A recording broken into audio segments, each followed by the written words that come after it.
Welcome to Raji அக்கா kitchen. Tandoori மயூனஸ் எப்படி செய்கிறதுன்னு பார்க்கலாம். நிறைய மயூனஸ் போஸ்ட் பண்ணிட்டேன், அது எல்லாமே பிளேலிஸ்ட்டில் இருக்குது, செக் பண்ணிக்கோங்க.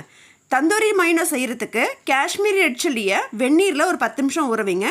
முந்தைய ஒரு 10, பாதாம் ஒரு 10 எடுத்து அதையும் பச்சை தண்ணியில் ஊற வச்சு வேக வச்சு எடுத்து வச்சுக்கோங்க. இப்போது தேவையான பொருட்கள் எல்லாத்தையும் ரெடி பண்ணியாச்சு, அரைக்க வேண்டியதான். ஒரு மிக்ஸி ஜாரில் ஊற வச்ச காஷ்மீரி ரெட் சில்லி, ஊற வச்சு வேக வச்ச முந்திரி, பாதாம், கட் பண்ண பன்னீர், 2 பல்லு பூண்டு அரிஞ்சது, அதுக்கப்புறம் ஒரிகானோ, சால்ட்டு, சுகர், இது எல்லாத்தையும் ஒன்று சேர்த்து மிக்ஸி ஜாரில் ஹை ஸ்பீட் வச்சு ஃபஸ்ட்டு அரைங்க.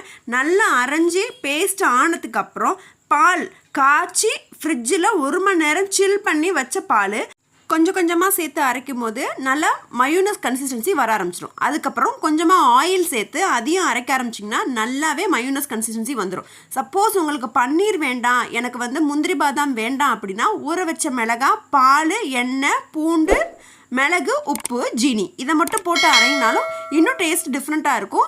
இது பசங்களுக்கு நட்ஸ் கொடுத்து சேர்க்கறனால கொஞ்சம் ஹெல்த்தியாக இருக்கும். அது வேண்டான்னா நீங்கள் நான் சொன்ன மாதிரி செஞ்சு பாருங்கள். நல்ல ரெசிபீஸை கண்டிப்பாக செஞ்சு பாருங்கள், ஃப்ரெண்ட்ஸுக்கு ஷேரும் பண்ணுங்கள். உங்கள் பசங்களை அசத்துறதுக்கு இது மாதிரி நல்ல ரெசிபீஸ் தெரிஞ்சுக்கிறதுக்கு நம்ம சேனலை சப்ஸ்கிரைப் பண்ணுங்கள். தேங்க்யூ.